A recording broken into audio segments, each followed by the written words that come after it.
हमरा सब साल क्यों न क्यों एत जरूर पूछत जे अहाँ करवा चौथ के व्रत करे छी। एतुका लोग तो हम नहीं करे छी, तो हम कहे छी कि हाँ हम नहीं करे छी। सही में एहि दुआरे न करे छी कि अपना सबके मिथिला में तो हम ई पाबनि कहियो नहीं देखलिए, किनको नहीं करैत, तो हमरा बुझलो नहीं है कि ई केना कैल जाय छै। और हम एहि बारे में हम बुझाओ नहीं चाहे छी, किया तऽ जे अपना मिथिला के पारंपरिक त्योहार नहीं छियै तो ओकरा हम बुझे ला नहीं चाहे छी, बुझ गेलिए। और अपना मिथिला में ओनाही एतेक पाबनि छै तो यदि हम भगवान से कहे छियनि हमरा ओतबी केनाइ निमहि जाय तो हमरा लेल वह सबसे बड़का बात भेलै, बुझ गेलिए। और पति के लेल देखियो तो अपना सबके बरसाइत होय छै, हमरा होइया तीज होय छै तो हमरा नहीं होइया, कते लोग के तीज होय छै। तहिना एतुका लोग के बरसा ई की कहे छै करवा चौथ होय छै।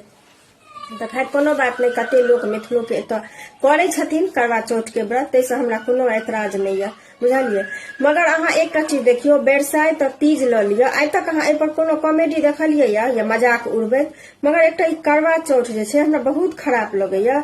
एहि पर में लोग एतेक एकर मतलब वीडियो बनबै छै, एकरा मजाक बना के राखि देने छै, और हमरा बिल्कुल खराब लगैया। बहुत मतलब हम की कहूँ, हमरा एतेक खराब लगैया जे पूछू नहीं। हाँ एहि पर में अहाँ गाना बनाओ रील के तो ओ अलग बात भेले। अहाँ बिहार के कोनो भी पाबनि लिया तो या कतौ के भी अहाँ देखियो तो कोनो के मजाक नहीं उड़ल छै जतेक करवा चौथ के लोग मजाक बना के राखि देने छै। खाली फनी टाइप के, मतलब पता नहीं पाबनि कम छियै आ भरसक मजाक बेसी छियै।